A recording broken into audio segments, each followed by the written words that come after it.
HIV testing, prevent HIV, and help people with HIV stay healthy. The campaign is part of a national HIV strategy initiative by the U.S. and is part of the HIV national strategy. I also want to say that I've been working in partnership with Catherine Rodriguez. You can clap for Catherine. Catherine has been working really hard to get this event together. And also Freddie Makita, who's going to be joining me any second. And also we have Trang Weiser from the CDC here with us. So let's give him a round of applause and welcome Freddie, who's going to give us an important critical information. Gracias, Maria. Just a very quick update for the Together Take Me Home and the Stop HIV Together campaign. We brought these little cards that you will see in the back of the table. If you scan the code, you're going to get to a portal where you can order HIV tests that are going to be sent to your home for free. So this is a new initiative that's part of the Together campaign, so please have a look at them. And I was asked to say the same in Spanish. Así que si van a estas tarjetas y escanean el código, van a ser llevados a un portal donde pueden pedir un test de pruebas de VIH gratis. Y es una nueva iniciativa que no hemos tenido antes, así que por favor aprovechen la oportunidad y pasen la voz a las personas que conocen, porque o sea, tener acceso a un kit que lo envían a casa sin costo alguno es algo que no hemos visto antes. Bueno, muchas gracias. Un aplauso a Freddy. Okay, so I am excited. I am joined by an amazing panel of powerful women that I consider my sisters, mentors, and people that have done amazing work in the advancement of our community, the trans community. Our first panel is Ms. Jasmine Nikela Creighton. Jasmine's career combines show business and advocacy for over 25 years. She has appeared, you can clap, she has appeared in numerous television and movie roles, most noticeable on Roseanne, The Wayans Brothers Show, the CSI series franchise, The 40-Year-Old Virgin, and a starring role in the first Black rom-com, Punks. That was a darling in Sundance in 2000.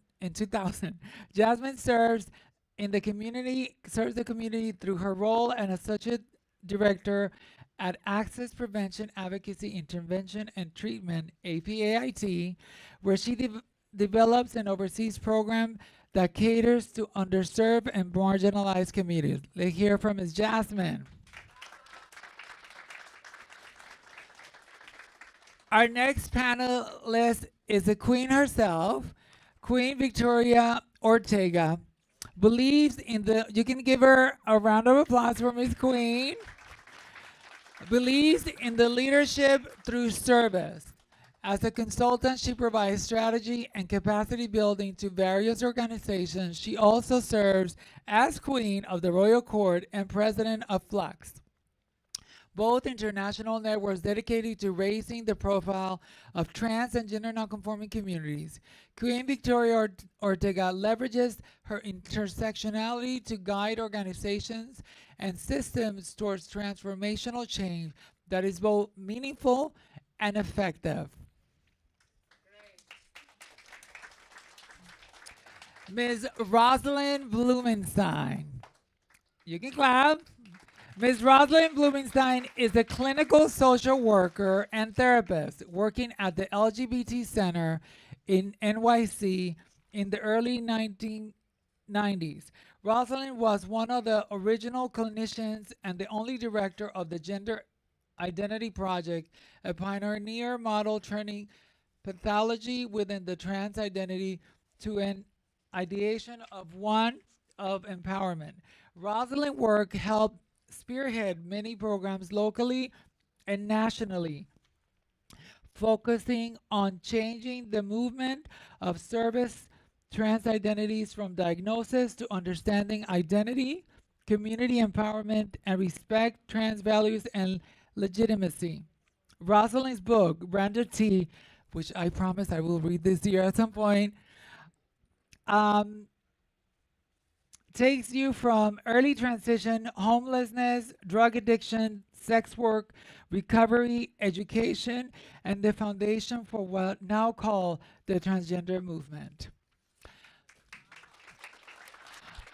Our last guest is Mariana Marroquin, but since she's not here, I'm not reading her bio. No, I'm just kidding. I should read her bio. Um, Mariana Marroquin is a Guatemalan actress, comedian, and community leader. Mariana started volunteering at Bienestar in 2001. 3 months later, she was hired as a health educator, conducting outreach and facilitating support groups under the Transgéneros Unidas. She has experience working with youth, unhoused communities, women, people with HIV, people who inject drugs, and incarcerated folks. Since 2011, she has worked for the Los Angeles LGBT Center as a client advocate for Transgender Economic Empowerment Project and the Anti-Violence Project. On April 2018, Mariana went back to the HIV field as Associate Director for the Department of Health and Division of, no, that's wrong. Director of the Trans Wellness Center, I'm sorry. I'm a little off. And that's our panelist today.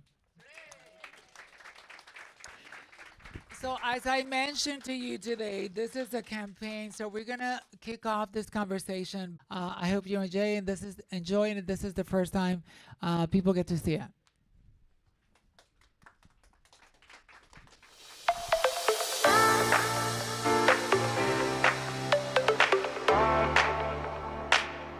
It's a live show, so I can feel it. Just so you know.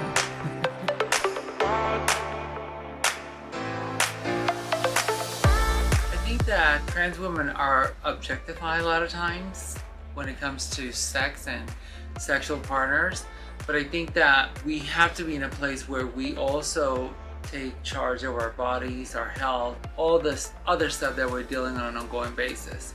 How to have the best sex and also the safest sex is a part of sexual health. Reproductive health is tied to that. It has an intersectionality as well, and trans people have been left out of those conversations, even though so many of us are giving birth and breast and chest feeding. And so there's a lot of components to sexual health and how it connects to mental health, and then your physical health, and then your social health. I think a good thing to add to that is mental health. As you were speaking to that a little bit, that is very important. Like, mental health is important. Having that system, whether it is a one-to-one session with you and a therapist, or it's you having a conversation with your girls. We all know about condom use. We do. We've been oversaturated. But we need to start those conversations about the connectivity, the closeness that we're searching for in relationship that sometimes leads us to not wanting to use them, because there's that intimacy, that connection that we feel to a partner when those things are not being utilized. And those are the discussions that have to continue and need to begin to happen within community.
We are going to begin with posing some questions, and we want to have an open dialogue. So know that although we're live through social media, this is a safe space. We want to be as honest as we can. As many of us know, trans women across the country and globally are continuing to be attacked, and it's important that we change the narrative and we create spaces where we can have safe, candid, open conversations that, um, talk about the truth of being trans and being a woman and dating and having sex and being sexual. So we'll start with that. What does sexual health mean to you as an individual, as a community member, as somebody that has been doing this work for so long? What does that mean for you? You start with me. Can you hear me? Yeah? Oh, no? Yeah? Awesome. Hola. Welcome, everybody. My name is Jasmine. Everyone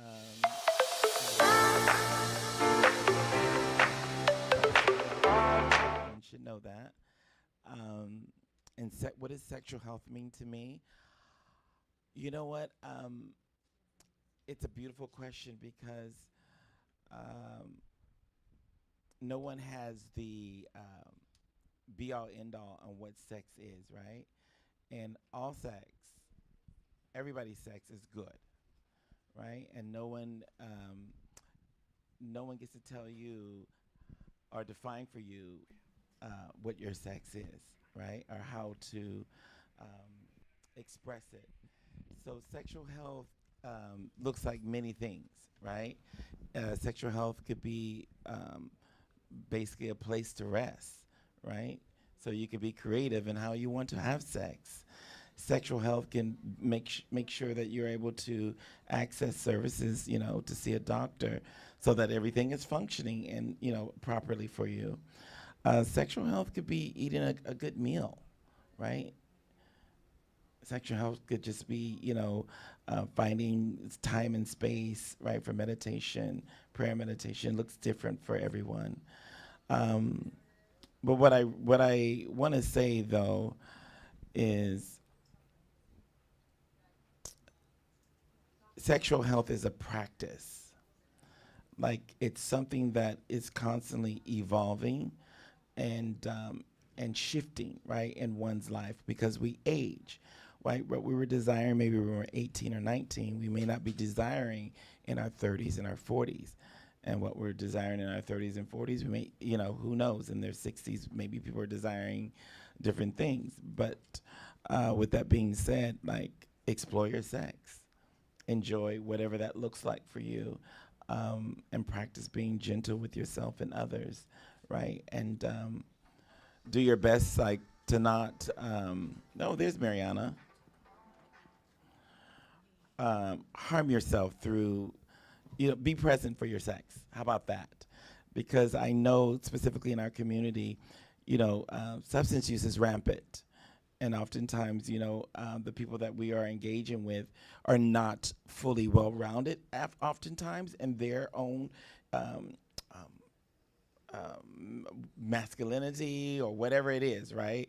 So it's sometimes we're walking into situations that are complicated from the start. So the more clarity you have about who you are as you're going into your exploration of yourself, the better.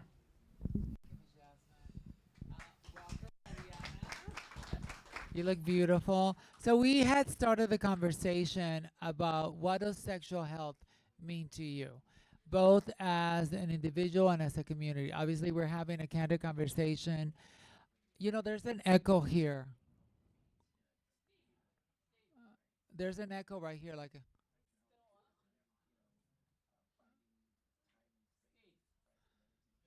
There's an echo here. Can we fix that or the volume?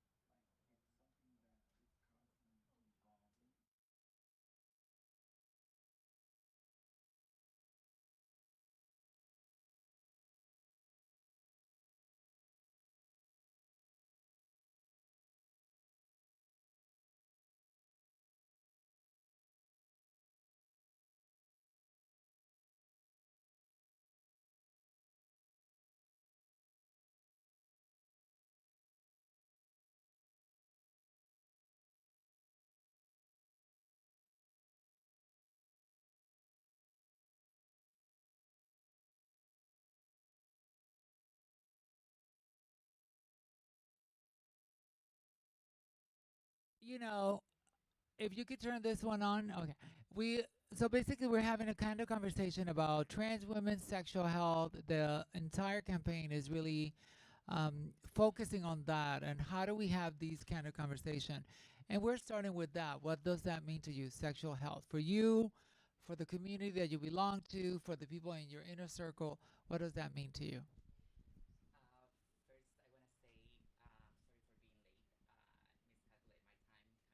Miscalculate my time coming from the website, but I'm happy to be here and I'm happy to be having this conversation with all of you. Um, I think before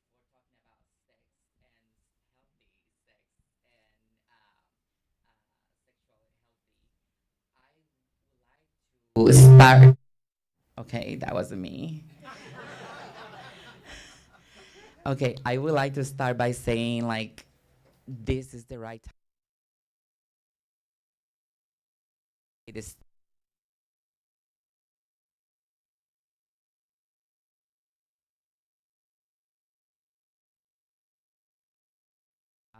from our conversations that this is something that we only talk late at night and in the dark.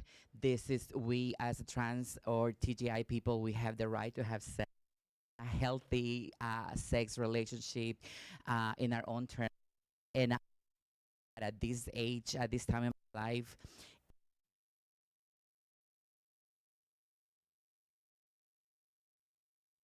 coming to this moment, to this place where we can open about this and talking about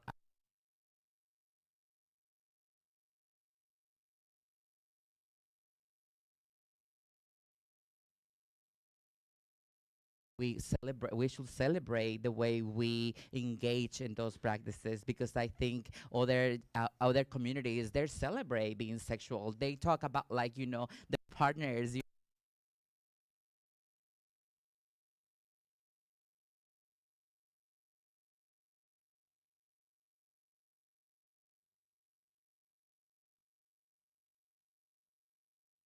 Able to connect with them and learn from them.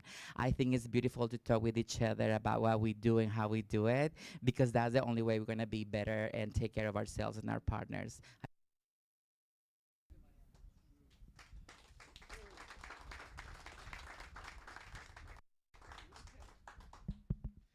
Hello, everybody.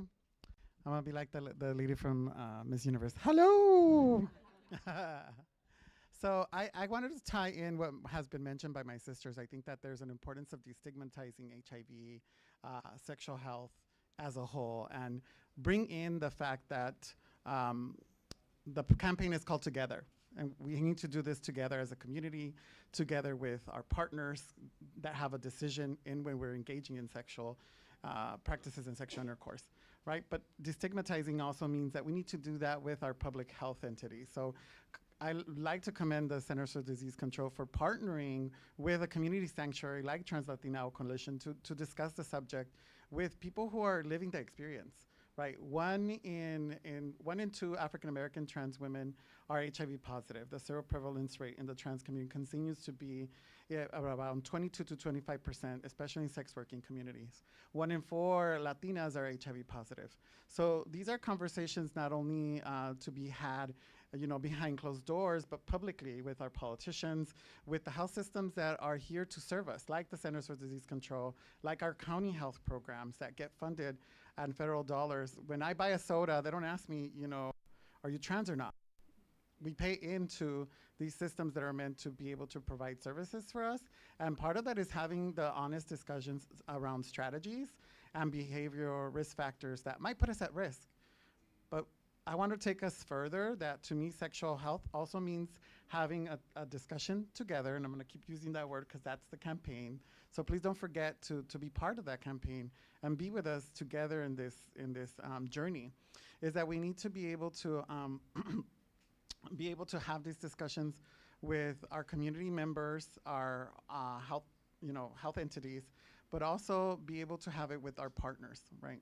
Sometimes we don't get to have our partners sitting next to us, especially those of us that identify as heterosexual trans women. It should be trans people and the people who love them.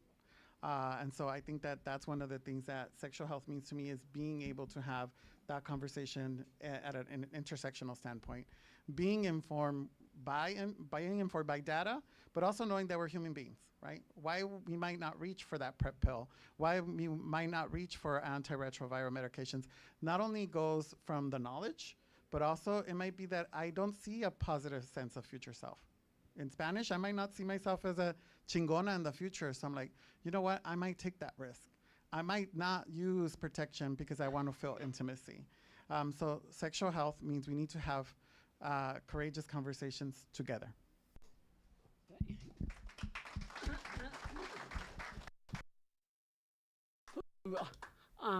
So Maria is going to tell me to shut up when I speak too long.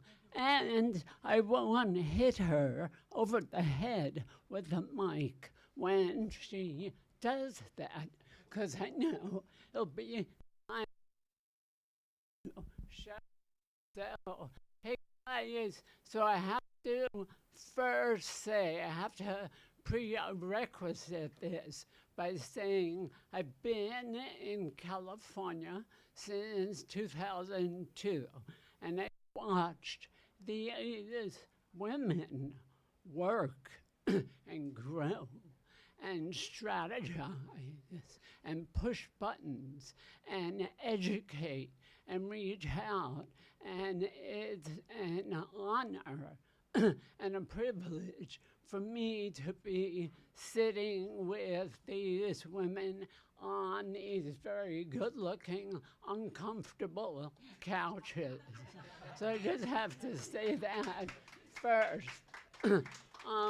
But I want to do a little history, because I had the opportunity to work with the CDC in the 90s, and we didn't come up with the word transgender. Transgender was used before the CDC was looking to support a high-risk category.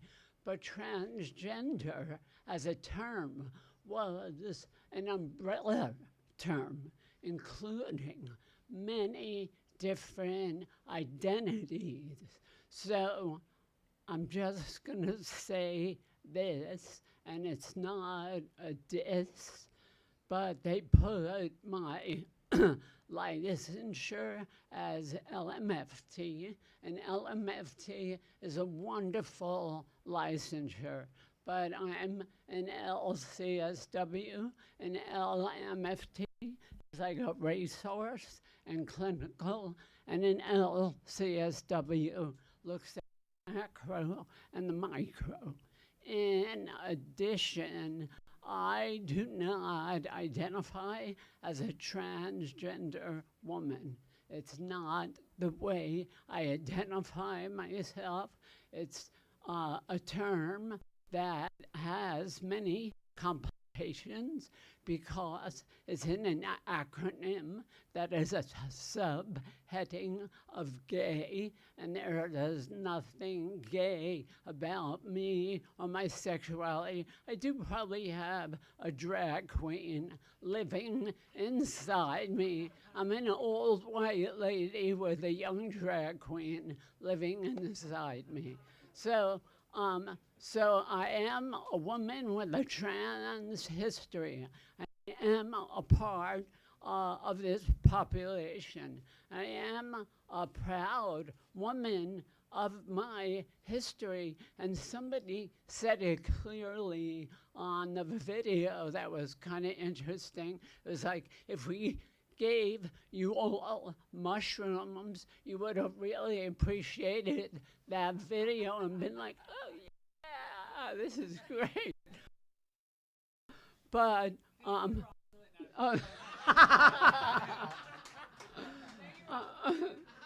but I'm going to say this quick. Sexual health, sexuality is as diverse as the day is long. And if you're not working on your mental health, and I'm not looking for clients, But if you're not working on your mental health or your spiritual health or your physical health, sexuality and sexual health is going to be problematic. So we really have to consistently do the work in all those areas of practice. Thank you. You know, the goal of these conversations is that this will be replicated across the country, right? That this will be the first of many other conversations across the country that will discuss such an important topic. So I'm sure by then they'll figure out their technical stuff and it will be in the notes. But I think it's really about the substance. The reality is that trans women have been saturated with HIV messages for decades. And HIV today probably is not the most front of mind thing for trans women, right? As we're surviving both a system, a societal system that continues to push messages where it says that we should not exist, right? That we're not real, that, you know, we have other priorities like housing, food insecurity, you know, the basic human things that sometimes we all take for granted, right? Having a place to lay our head. Those are the things front of mind. If we're provided those things, then our sexual health comes in also as a priority. Once we're in a place where we're comfortable and we have what we need, then we can start thinking about some of those things.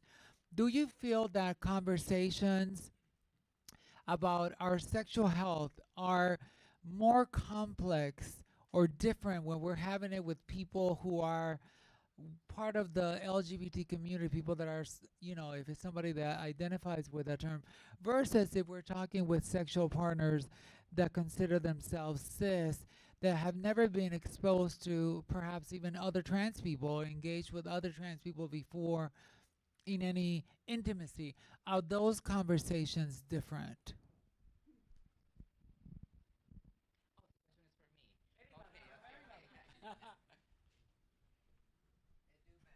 Yes, because you know, I'm going back when I was. What? Okay. I think I remember going back when I started like doing this kind of work. Everything was about like a condom demo. Everything was about like learn how to use a condom, and that was it. It was a lot about like other people telling us how to talk about these kind of things. And I think like I'm so happy that we have this position now and we have these spaces and these opportunities to have this conversation among us and learning from each other. I think for a long, long time, other populations they've been telling us and they've been like I is still getting from a lot of people like this kind of like Mariana doesn't know how to I'm 45 and I already like know what's going on with my life, but there's still people because I'm trans they feel like they have to tell me how to do things, how to take care of myself. And I think this is a discovering that we're doing as we go. And I think like that is where we have power. I think it turns into let's be mentor for each other, let's create those conversations for each other. I think that's something that happened to me, and the way I processing, like feeling that someone else need to tell me how to take care of myself. And now I feel like that power is we getting that back and we sharing that with our community. And I think like with younger generations, I feel like that is a good thing that people can uh, you know come in, but with the power and the voice and their openness and their curiosity and everything that they bring and feel okay to ask those questions. So I feel like I'm not sure if I answered your question, but that is how I feel. That I always feel that with prevention programs, with a lot of programs, we were just like the people passing the condoms, and that was not enough. We have so much power, and I keep saying that we're so smart because we managed to be ourselves and survive and being here, and we need to regain that power.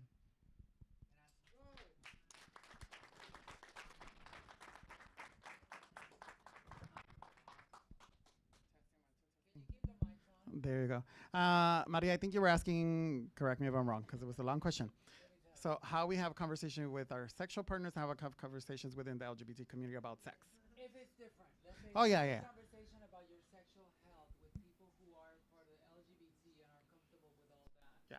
it different that when you have conversations with cis folks who Yes. maybe are not?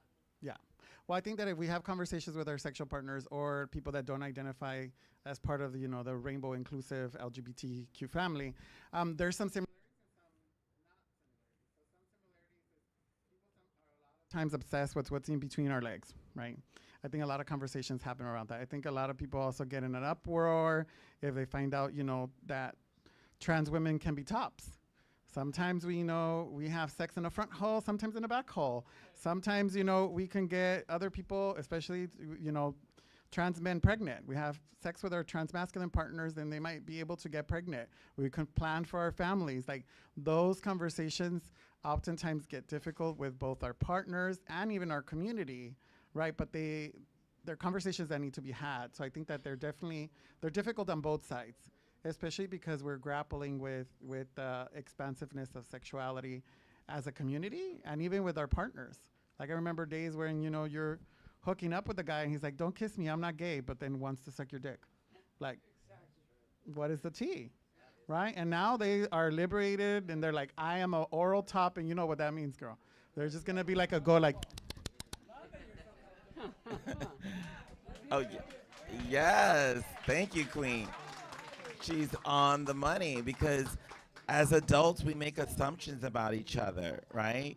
We just assume that we like a certain thing. And oftentimes, they want trans folks to assimilate to how things are being done, right? Whether if you're showing up, identifying as a woman, then you need to act accordingly. But your woman and my woman is not the same kind of woman. And no woman is the same. No one's navigating the world the same way, right? We're not navigating. So oftentimes, there's this believability politics that we're dealing with. Like, you're not enough, so I don't see you as a whole person. And I find that oftentimes as trans folks, we are having to prove ourselves to people. And I'm constantly telling people, I have nothing to prove to you. Like, this is what you're going to get. We're going to work with it, right? And we're going to develop conversation. We're going to develop situations where we can learn and grow with each other, around each other, right? And for each other. There's this saying that Dr. Cornel West said. He's like, you cannot lead the people until you love the people. And you cannot, God, I hope I'm saying this right. You cannot lead the people until you love the people. And you cannot save the community until you serve the community. So what we've been doing is all this work, right, that we've been doing over the years. Maria's been out on the street. I've been out on the street. It's the condom exchange or the whatever we're doing is just the beginning of the conversation. It's the planting of the seeds. It's just putting something in someone's mind to say, hey, look, there's more we need to talk about. There's more we want to explore with you. That's the beauty of these doors being open and this floor being so accessible to the community at large, right? We're saying, welcome, come on in, get a meal, get tested, get connected, and go back out there and be the best version of yourself.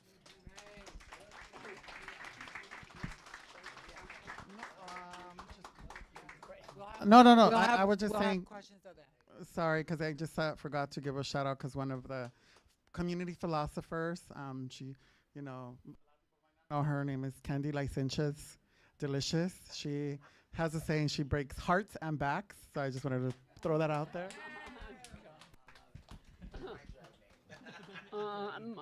Okay, so it's sad and sad and it's happy. The sad part is in 1996, we got some funding to do an educational video in New York. It was called Safety Lessons. It was actually the same conversation that we're having now. It's happy that people have grown steadfastly and have challenged themselves and society. But in 1996, during the inception of the pandemic, not really the inception, but when we were doing work in the early 90s, it was a sexual revolution. So people were talking about sex in a positive way. Something has changed. The language has changed where everybody is stigmatized and uncomfortable about talking about sex and sexuality. Most of my personal experiences are with hanging out with non-trans women who have never taken a mirror to look at their vagina.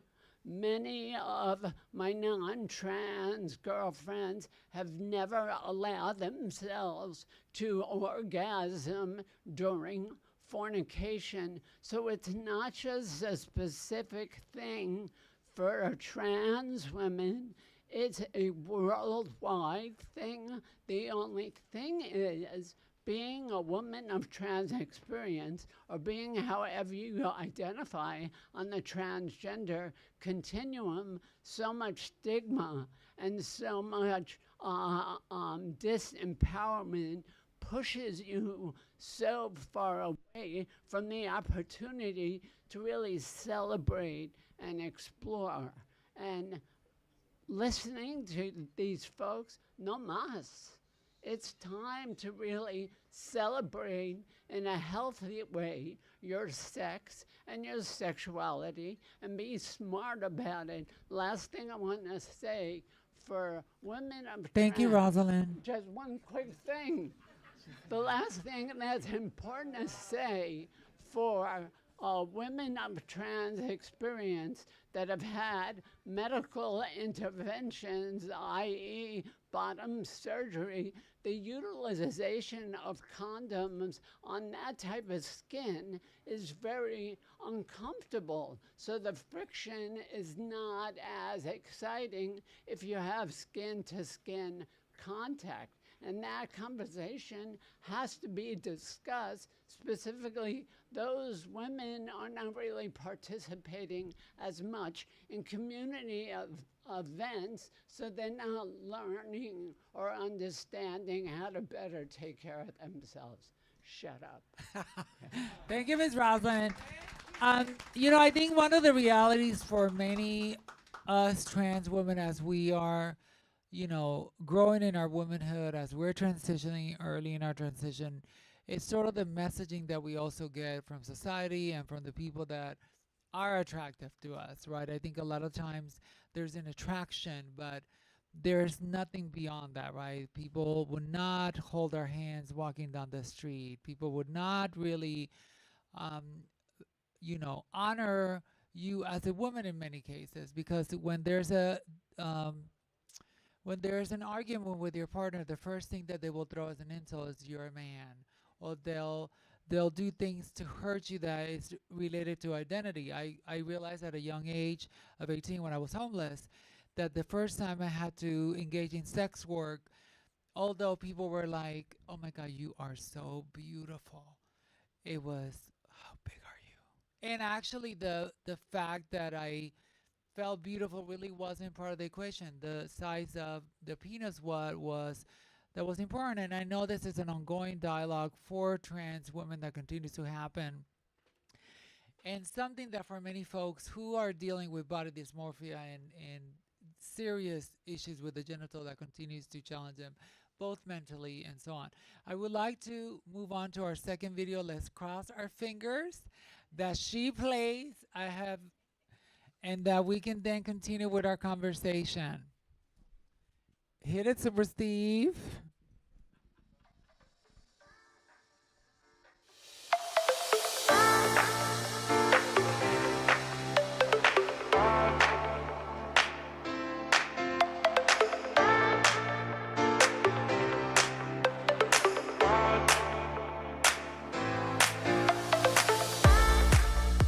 Speaking with your partner about sexual health and about the things that they've done as well as things that you've done, to maintain your sexual health and to prioritize your sexual health can sometimes be an awkward conversation, or it can sometimes be a very natural conversation. I've definitely had both instances happen with me, but even before I enter into a space where sex could happen, that is a conversation that I have with my partner. I make sure that we're on the same page, that condoms will be used.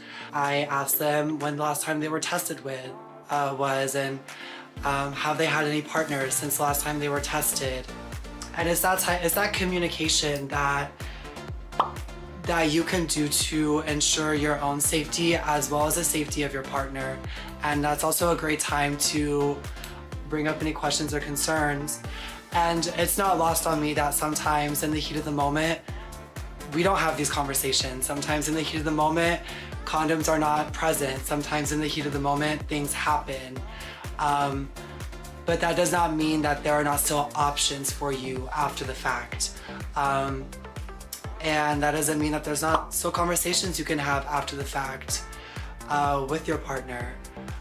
So at any point, before sex, during, or after, I think is a great time to communicate with your partner about your sexual health. What do you guys think? It's challenging to one, date as a trans woman, and sometimes to trust your body to somebody that, sometimes you question. But it's uncomfortable conversations, and there has to be more honest dialogue about what it's like to date as a trans woman. I'm telling you, it's very challenging. As a trans woman, dating is one of the most challenging things also, to find somebody that you can trust, that you can share yourself and have those conversations. I've had both, I'm in a committed relationship now, but I've had both men who, sometimes you question, do I trust you? And now to give myself to you. But I think these are not unique things to trans women. I think people, when you're sharing yourself, you need to really have these awkward, uncomfortable conversations about who people have been with. But at the end of the day, we also have to take ownership of our bodies and not engage in things that we don't want to. We have a right to say no. We have a right to say, without a condom, I won't have sex. It's our bodies, and we have to begin to be empowered about what we engage with, what we engage in also.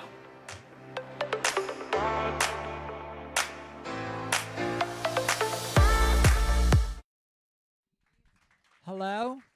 If I can ask you if you can cue video one so we can watch it after we have a little bit of chat, so that way at least before we leave today, let's hear for Steve because we were able to watch the video, right?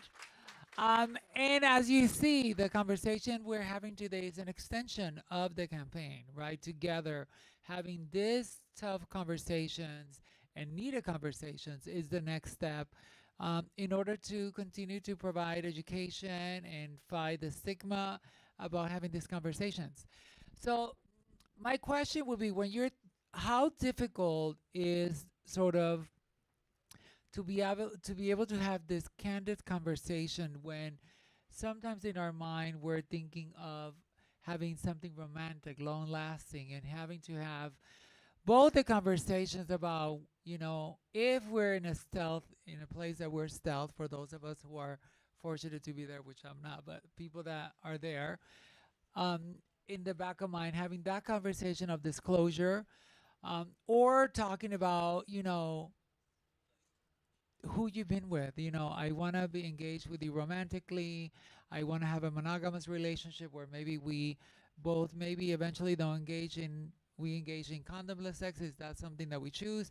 How does that desire for having romantic connection, and how does that affect that dialogue of having these deep conversations, both about transness, or disclosing, that if that's something you do, or related to your sexual health and who you've been with?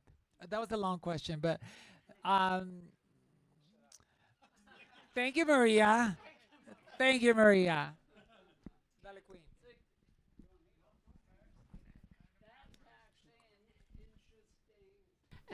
and a great, great question. So that's enough. So personally, I'm a cougar, okay? So that's just my thing. In LA, I came here in my early 40s. No woman moved to Hollywood in their early 40s. It's just stupid because in your early 40s in Hollywood, rigor mortis has already set in to the men. And the men that want to date me are at assisted living facilities and nursing homes because they want something pretty to hang off their arm. But a cougar dating and engaging younger men, the costs and the benefits are, I don't know what the fuck you're talking about when you talk about music. There's no generational connection, but your body looks hot, my body still looks hot, and we connect. So I do it in a very respectful, healthy way. But it also, there's not really, for me, deep conversations. So it's not, it is a, like I salsa dance. So when you dance salsa for 5 minutes, you're fornicating your partner. When it's good, it's really good. When it's not good, it's horrific. And the reality is I'm also clean and sober for decades, so I'm always present. So when sex is really good, it's really good. And when sex is really bad, it's really bad. But I do it in a respectful way, and if I practice unsafe sex, and I was talking about unsafe sex in the 90s, because many people just didn't like condoms. We're like, this is the cure, but many people say, screw that. So I always get myself tested consistently. And if I catch a different STD, I am making an educated decision and I'm getting a penicillin injection for it. I don't know if that's the best way to educate around healthy sex and sexuality, but that's as personal and as authentic as I could get with you. And I always have a discussion about what's your HIV status. And most of the men I'm sleeping with are not even discussing that. It's not even a part of their mind center. It's really quite interesting being a cougar. I love it. Give it up for the cougars in the room. I just wanted to remind the audience to visit cdc.gov/talk HIV. It's important to be an active part of our own discussions within community. And for me, I didn't ever thought about relationships. It's a really loaded question because I think for me now, I view intimacy for like intellectual, spiritual, and emotional sustenance, my community, my sisters, my tribe. But I see men as meat. I guess I'm a plus size cougar. What would that be? Like, am I a manatee or a lioness? I don't know what it is, but I definitely think, and it stood in my mind because of a study called Once in a Blue Moon that was talking to our sexual partners, and it was a qualitative study. And I remember clearly hearing two things. One was, I like trans women because you can hit it and quit it and come back for more, and you never have to take them to the movies or dinner. And the other thing that's in mind is that you're just not the type of woman that you take home for Thanksgiving. And that really stood with me, and it's fucked up. It has an emotional impact in your life and thinking like, I'm not worthy or I can't connect. But that's not only for trans and non-binary femmes. Like the Barbie movie's out, talking about like expectations of women. When I decided to transition, I got paid less.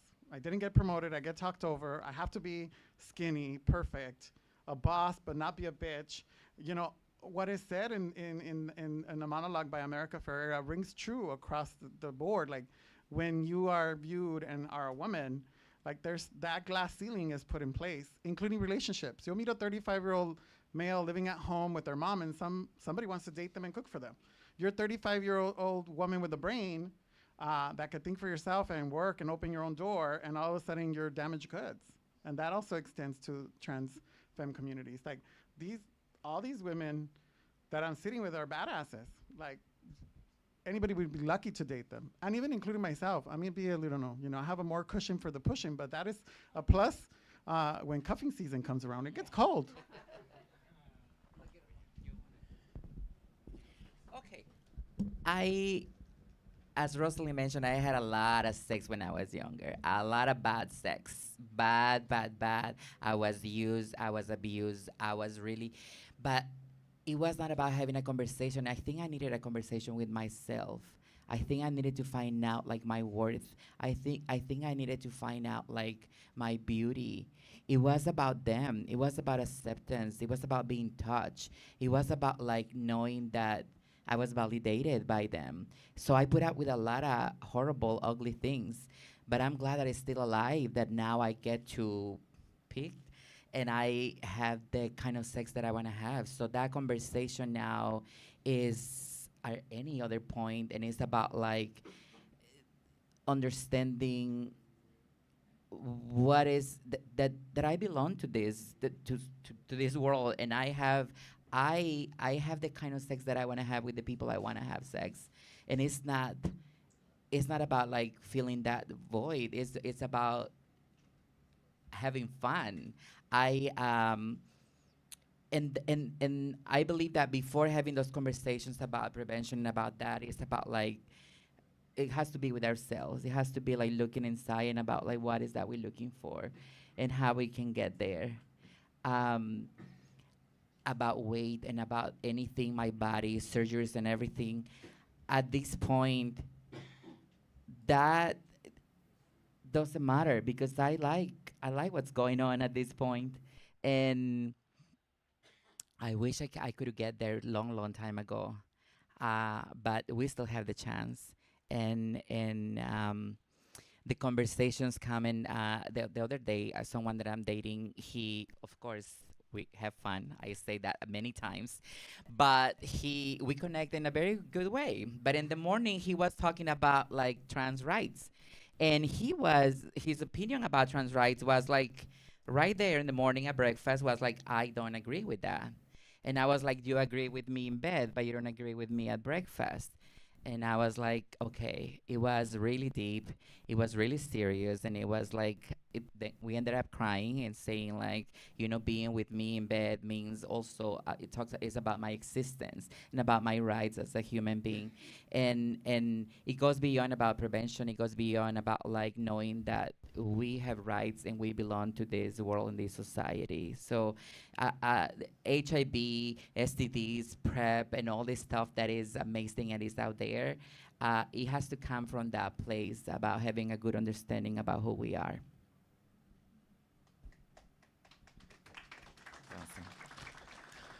Awesome.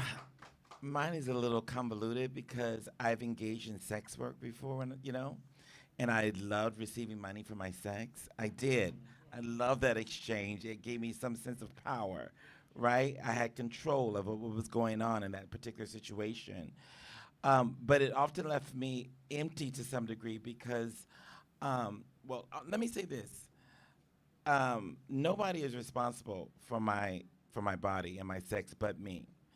So oftentimes when I go into sexual encounters, like I'm team me, not necessarily team you, right? So I'm gonna come with my game and tell you exactly how it's gonna go down and what I want and what I don't want, and maybe ask a few questions. But the truth of the matter is a lot of times people are not gonna be forthcoming and honest about who they are.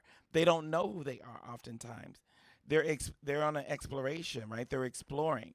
So they're going to lie to me. I'm assuming that every guy that I've sat with, you've been with as well, right? And so I just got to take my chances, you know, when I do what I do, whatever I decide to do with them, right? And I have to empower myself in that moment because we haven't built anything. We don't know each other. And I've taken substance before to have sex, and that's messed up because both if I'm high, they're high, we're both out of the room. No one is present. Right? There's like a blinder up all of a sudden. We can't see each other. So we're just like doing all these things to each other, but we're not emotionally or spiritually there, right? It's this like false sense of who we are.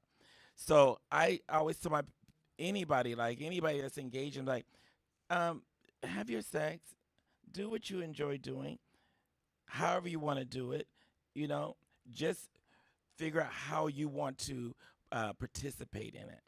Right? Figure out what language you want to use because our love language and our sex language is completely different. Like me and Mariana can be sitting here and we do not see it, you know, it could be saying one thing when we see it completely different, right?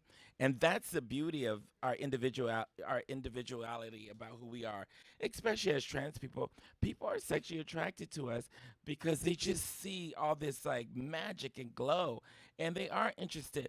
Besides the body parts, there's something still fascinating about who we are and how we show up in the world, right? And that's why, you know, the larger society wants to dim it, right? Because what they're afraid of is their children and their children's children are going to be trans attracted or want to transform, right? And because they don't have the knowledge and they haven't done the work around what needs to be done, then it's not going to work, right? But the truth of the matter is your presence is creating an opportunity for someone else to stand in their own personal truth. So I say continue, you know, being the sexiest version of yourself, right? And let people know that like you're not going anywhere and that your sex is good, vibrant, necessary.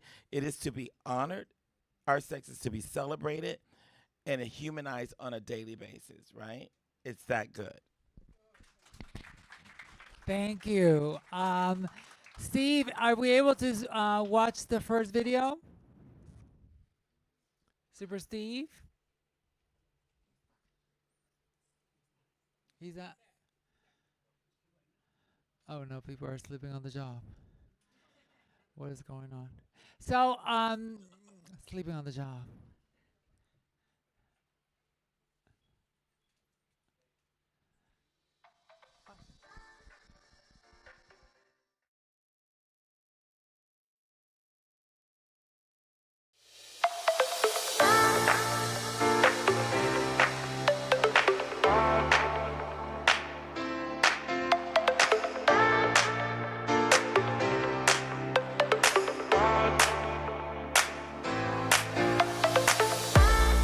That trans women are objectified a lot of times when it comes to sex and sexual partners, but I think that we have to be in a place where we also take charge of our bodies, our health, all this other stuff that we're dealing on an ongoing basis. How to have the best sex and also the safest sex is a part of sexual health.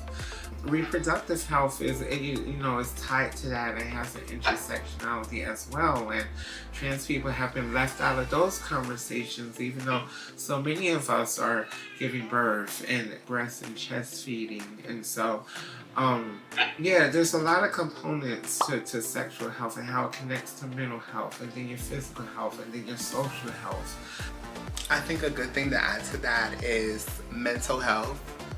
As you were speaking to that a little bit, that is very important. Like, mental health is important. Having that system, whether it is a one-to-one session with you and a therapist, or it's you having a conversation with your girls. We all know about condom use.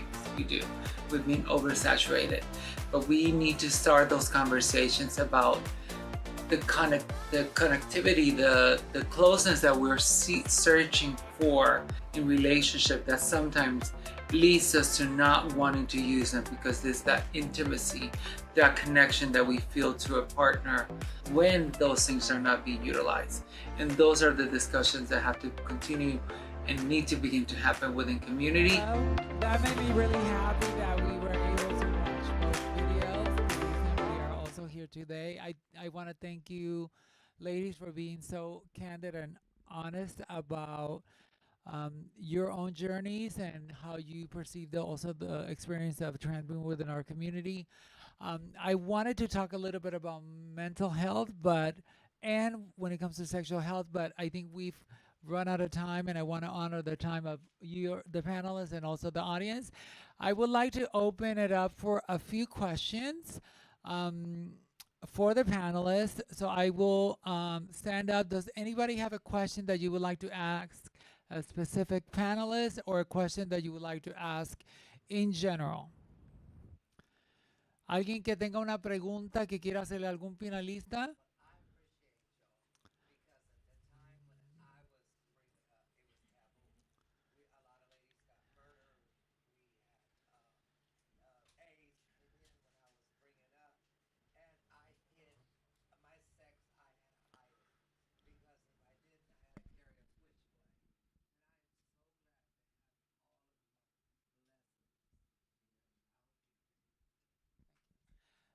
Thank you. Does anybody have a question, or should we ask a question about mental health for the panelists? Anybody has a question? So I think we have a few more minutes to ask a question. So what do you folks think is the role of mental health when it comes to overall sexual health? What is the correlation? You know, what is the connection in order for us to be able to take care of our mental health and also our sexual health?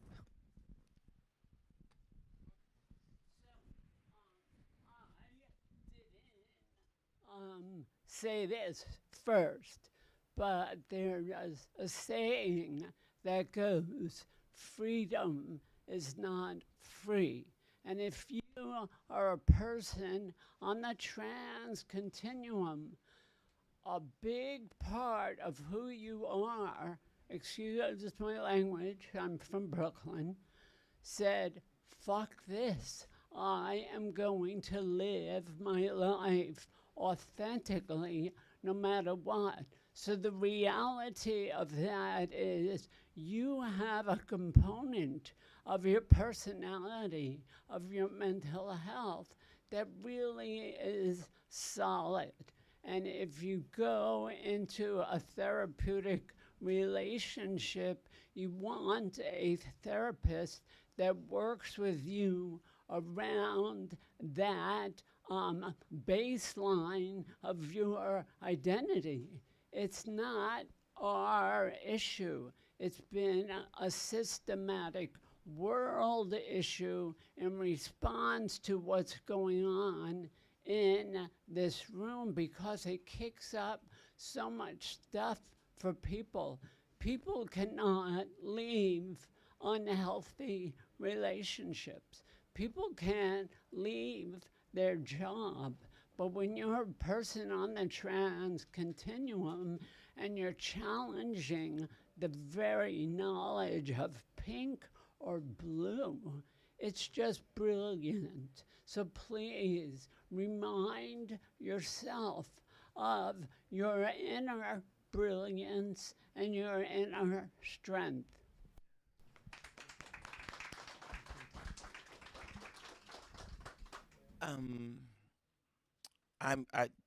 That was amazing. Like, what I would say about mental health is, like, you deserve to be cherished, cared for, and loved, right? We deserve it, right? As a community, as individuals from various parts of the world, right? And from different time zones, right? And different periods of time, right? We deserve that. An exploration of oneself has to as long as you're breathing, you will constantly be in an exploration of yourself, right? It just has to be that way, like, because we're breathing, so things change, right? At one time we were using pagers, now we have cell phones, right?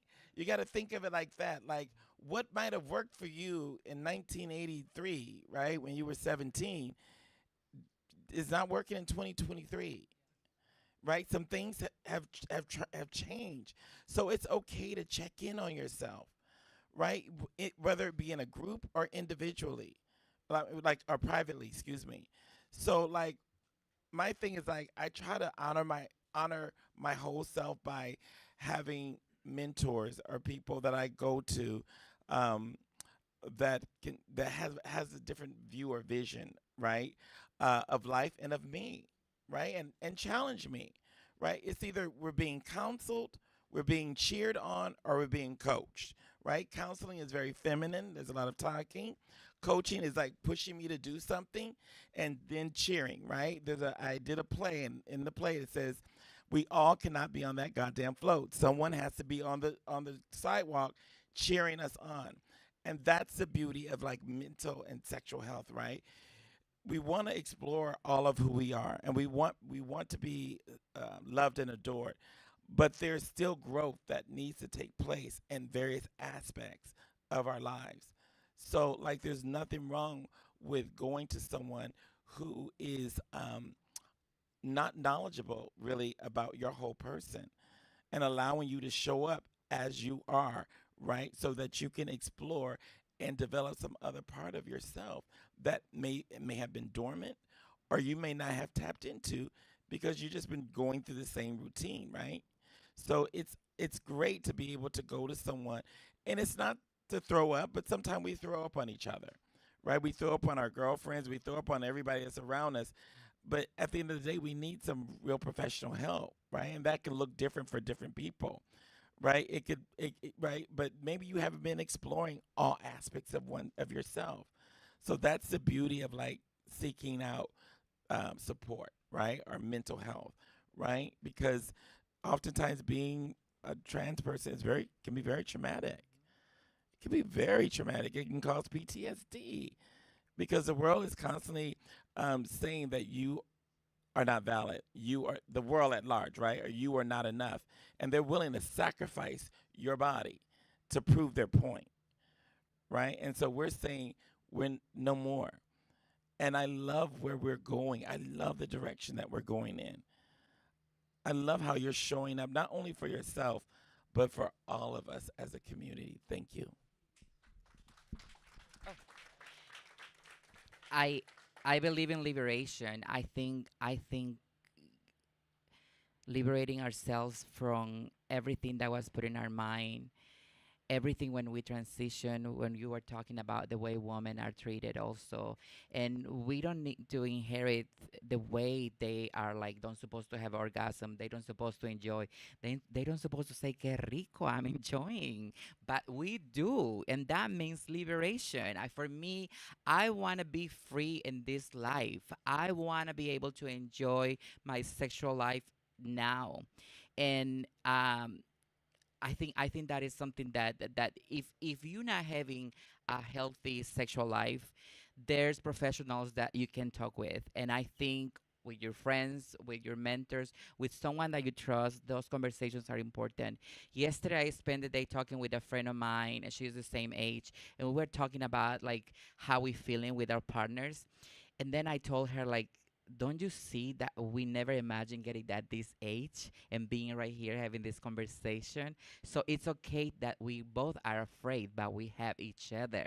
And that was a beautiful moment. And then we went to have dinner, and then we talked. And it was kind of cute because we see each other and we said, like, we both are scared about what's next. But let's do it together. And it was beautiful. And I think that, yeah, professional I mean, having someone that we can talk about it is very important. Liberation for me is something that I want. Sex is my right. Sex is fun, and sex should be in my own terms. Uh, well, first, I want to just tell you, thank you so much for curating this space because, one, you're like blown my mind, and also you've dug. Usually, I don't show that I have a heart, but you dug a little bit in there.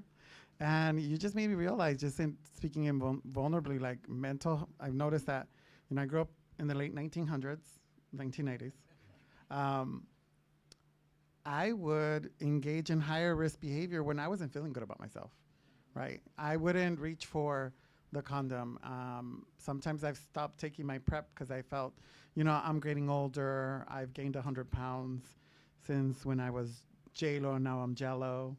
You know, it really made me think right now, just right now from hearing everybody, that I wouldn't take care of my sexual health because my mental health wasn't being taken care of. And I've been grappling even just recently, like I need to really have, you know, professional conversation with individuals that have the tools to be able to like navigate those things. Growing as an elder trans woman, people open the door now not because they're like, hey, let me open the door because I'm gonna check your ass out.